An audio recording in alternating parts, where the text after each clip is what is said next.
サッカー界においてかつて王様ペレが背負いエースナンバーとされている背番号10番。この動画ではかつて青と赤のクラブでその番号を背負った選手を数人ピックアップして紹介していきます。 J リーグで固定背番号制が導入されたのは1997年からなので、1年を通してその背番号を背負った1997年以降の選手からのピックアップとなりますので、その点はご了承ください。ガンバ大阪の背番号10の継承者、松波正信。いきなり前提を覆してしまうが、固定背番号制が導入されてから背番号10を彼が背負ったことは一度もない。だいたい11番か24番だが、初期のガンバを語る上でこの人物を外すことはできないだろう。帝京高校では2年生時に7得点を挙げ大会得点王に輝き、同校を優勝に導いた大型ストライカーとして注目を集めた。ガンバ大阪加入時にはクラブ史上初めて入団会見が開かれた選手となったニコスシリーズ第14節ジェフユナイテッド市原戦で記録した18歳と364日でのハットトリック達成は現在も J1 リーグの最年少記録である。当時の人気はアイドルのごとく凄まじく、松波正信の好きなものという心底どうでもいい内容で、テレビのワンコーナーが成立したほど、ファルカン監督時代の同年には A 代表にも選出されたが、怪我のために辞退。結局以後の招集はなく、1996年のアトランタオリンピックではバックアップメンバー止まりと、以降も結局国際 A マッチへの出場はなかった。キャリア終盤は成績面では期待通りの活躍とまでいかなかったものの、スーパーサブとしてチーム内で強烈な存在感を見せ、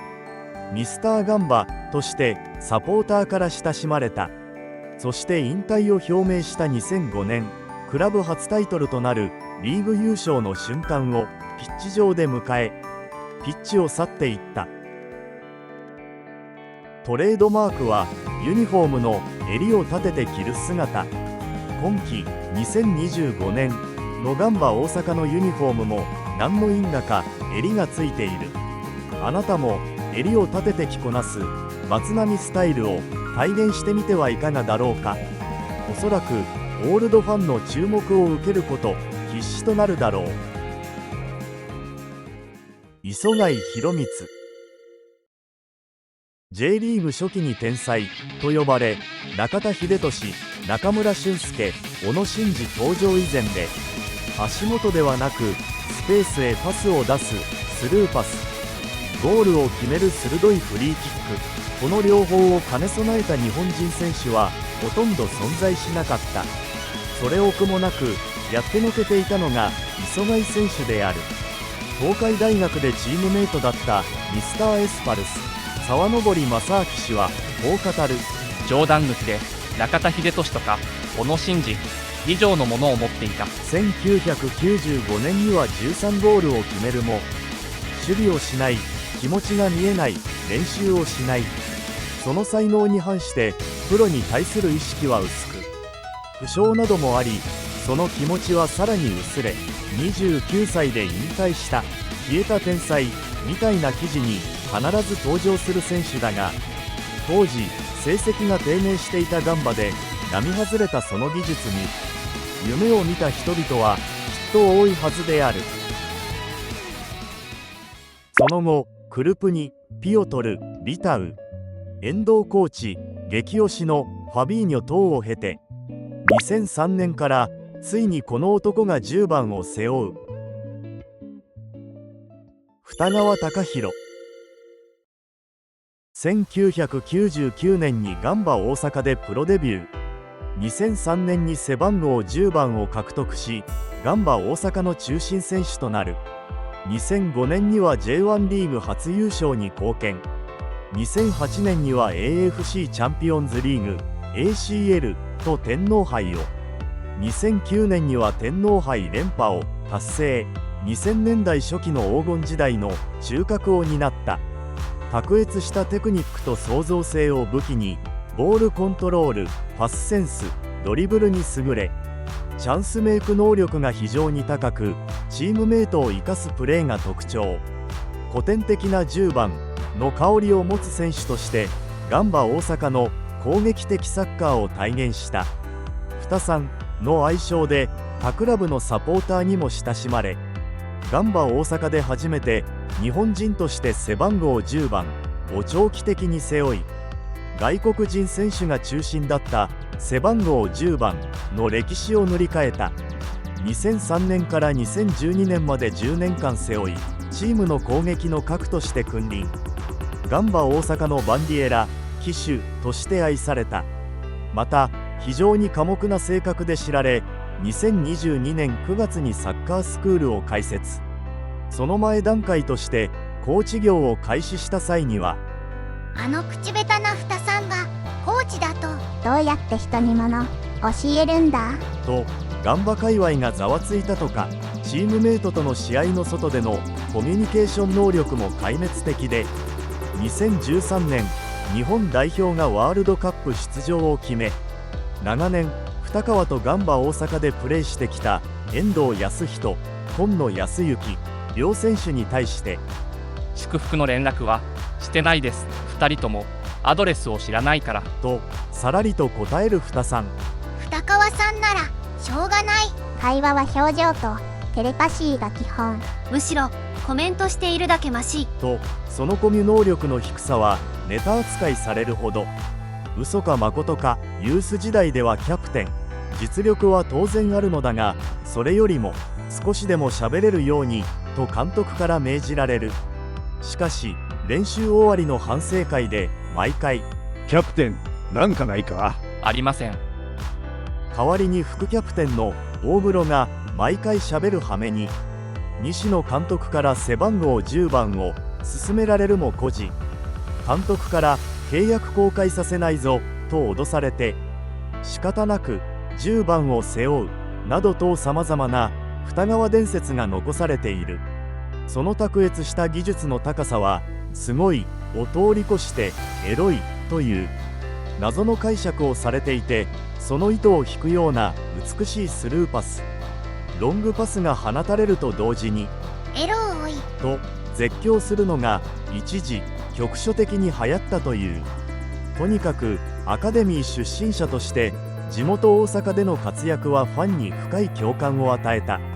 その高すぎる経緯からガンバ大阪の10番として二川選手の真の後継者はまだ現れていないという意見もあるほど。倉田修、その重すぎる番号を現在まで背負っているのが倉田修選手その人である。中学時代からガンバ大阪の下部組織に所属。2006年の日本クラブユース選手権で決勝ゴールを決め、チームを優勝に導き大会 MVP を獲得。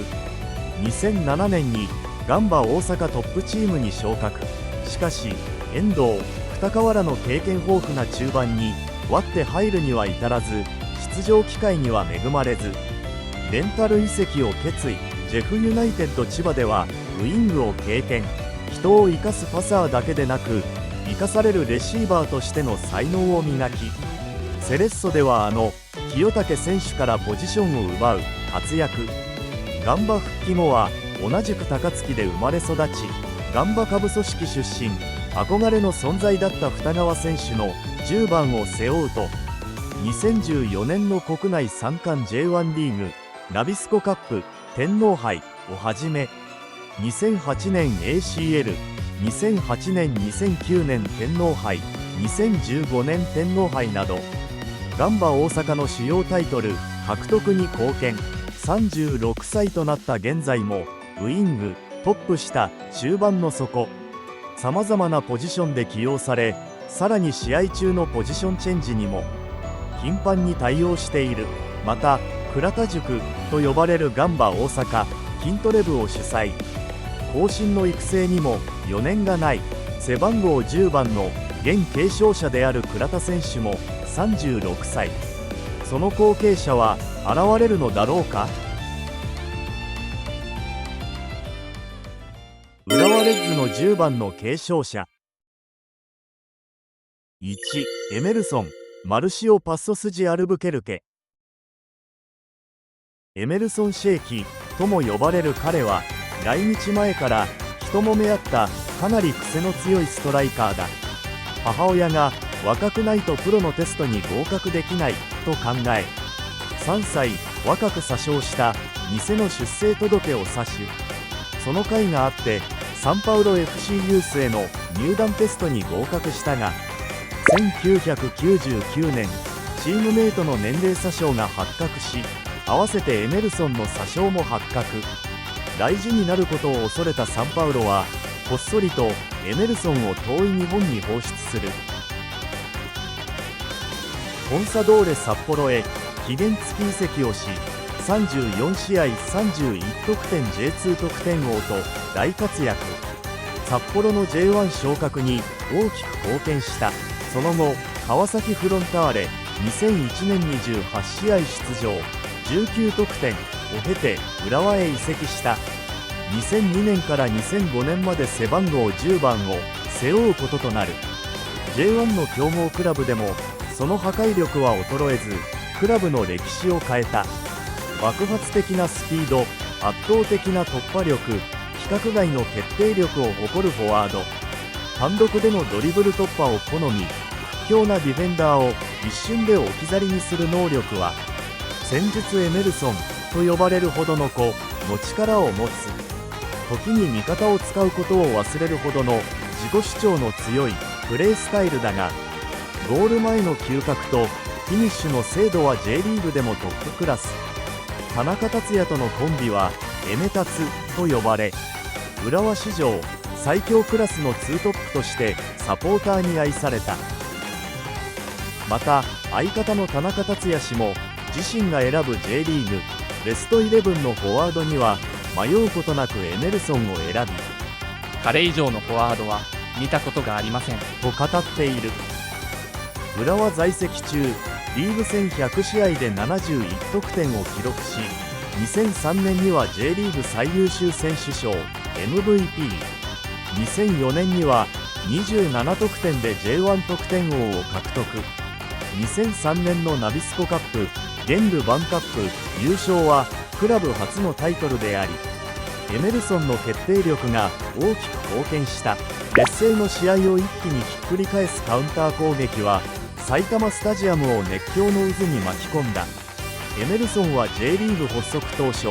弱小と揶揄された浦和を強豪へと押し上げる礎となった選手ともいえる。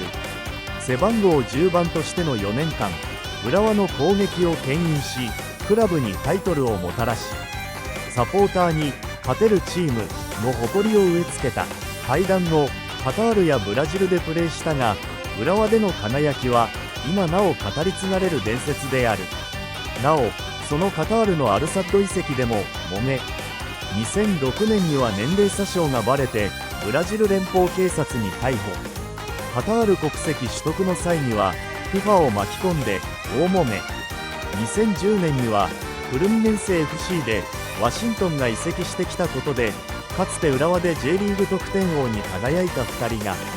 同時に試合に出場してリーグ優勝に貢献。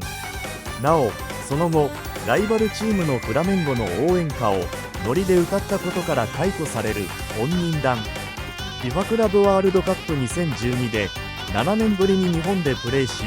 コリンチャンスの優勝にも貢献した。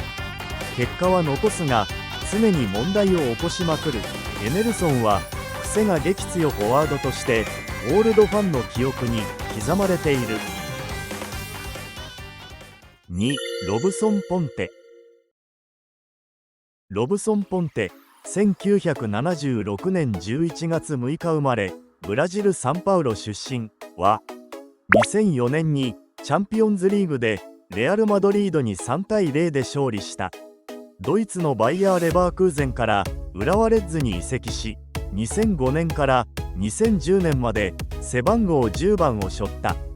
ブラジルのクラブでプロデビュー後、ドイツのブンデスリーガで活躍。レバークーゼンやボルフスブルクでプレーし、チャンピオンズリーグでの経験も持つ28歳の技巧派選手として浦和に加入した。エメルソンの退団後、レバークーゼンの背番号10番はそのまま浦和の10番に収まり、クラブの黄金期を築いた。ポンテはトップ下を主戦場とする司令塔で、卓越した技術、冷静な判断力、得点力を兼ね備える。ドリブルで相手を翻弄し、長短のパスでピッチを支配する。キラーパスやワンタッチでのゴール、正確な PK やセットプレーのキックで試合を決める場面が多い。献身的な守備やプレスも怠らず、攻守両面でチームを牽引した。ここぞという大舞台での勝負強さが際立ち、タイトルのかかった試合で決定的な仕事をする名手であった。浦和在籍中、リーグ戦143試合で33得点を記録し、2006年の J1 リーグ初優勝、2007年の AFC チャンピオンズリーグ優勝、2005年と2006年の天皇杯など数々のタイトル獲得に貢献した。2007年には J リーグ最優秀選手賞とベストイレブンに選出された。 ACL 決勝での冷静なプレーは浦和をアジアの頂点に導いた象徴的な瞬間だ。ポンテは浦和レッズの背番号10番として最も成功した選手の一人。193試合47得点という記録以上にチームにタイトルと誇りをもたらした影響力は計り知れない。退団後、母国ブラジルやポルトガルのポルティモネンセテクニカルディレクターで活動していたが、浦和での6年間はクラブ史に燦然と輝く黄金期を象徴する。そして彼も浦和での日々、そして日本人選手の能力の高さを忘れることはなかった。一時そのポルトガルリーグのポルティモネンセがひっきりなしに日本人選手を獲得していた時期があったことは、日本人のサッカーファンであれば記憶にあるのではないだろうか。金崎ムー、亀倉隆輝、中島翔也、権田修一、安西幸輝、中村康介、川崎修平、これらの移籍に関わったのが引退後、一時は副会長兼強化部長をも務めていたロブソン・ポンテとその代理人の仕業である。身売りするみたいだけど。3. マルシオ・リシャルデス。マルシオ・リシャルデス・デ・アンドラーデは2011年にアルビレックス新潟から浦和レッズに移籍し、2011年から2013年まで背番号10番を背負った選手。新潟で2009年に J リーグベストイレブンに選出されるなど実績を積み、ポンテの後継者として大きな期待を背負って加入した。浦和では3年間で98試合出場、28得点を記録。マルシオはキープ力に優れ、センスあふれるパスと正確なフリーキック、1.5 列目からの飛び出しやゴール前でのフィニッシュも得意とし、多彩なプレーで攻撃にアクセントを加える。セットプレーでの正確なキックは得点を量産し、2013年の大分トリニータ戦ではフリーキックでゴールを決め、逆転勝利の足がかりを作った。高い技術と真面目な性格でチームに貢献したが、ポンテやエメルソンのような圧倒的な存在感を発揮するのは難しかった。浦和在籍中、チームは低迷期にあり、タイトル獲得には至らなかったが、2012年にはリーグ戦で9ゴールを挙げ、チームの得点王に輝いた。監督交代や戦術の相性の問題もあり、期待されたほどのインパクトを残せなかったかもしれない。黄金期の輝きを取り戻すべく奮闘したが、チーム全体の低迷や戦術的ミスマッチにより期待通りの活躍には至らなかった。しかし技術の高さとプロフェッショナルな姿勢はサポーターに記憶され、98試合での貢献は決して小さいものではない。退団後、彼はプロとしての活動をやめてしまったそうだが、浦和での3年間は彼のキャリアの重要な一部だ。4. 柏木陽介。柏木陽介は2010年にサンフレッチェ広島から浦和レッズに移籍し、2014年から2019年まで背番号10番を背負ったミッドフィールダー。浦和では2010年から2021年まで12年間在籍し、通算280試合出場、46得点を記録した攻撃の中心として浦和の太陽と呼ばれ、クラブの新たな時代を築いた。柏木は卓越したパスセンス、広い視野、ゲームをコントロールする能力を持つレジスタとして、トップ下やボランチとしてプレーし、正確なロングパスやスルーパスでチャンスを演出する。セットプレーでのキック精度は高く、フリーキックやコーナーキックからも多くのアシストを記録した攻撃の組み立てに欠かせない存在で、冷静な判断力とリーダーシップでチームを牽引。浦和在籍中、2016年の J リーグカップ、2017年の ACL 優勝、2018年の天皇杯優勝に貢献した。2017年の ACL では中盤の要として安定したパフォーマンスを見せ、アジア制覇の立役者となった。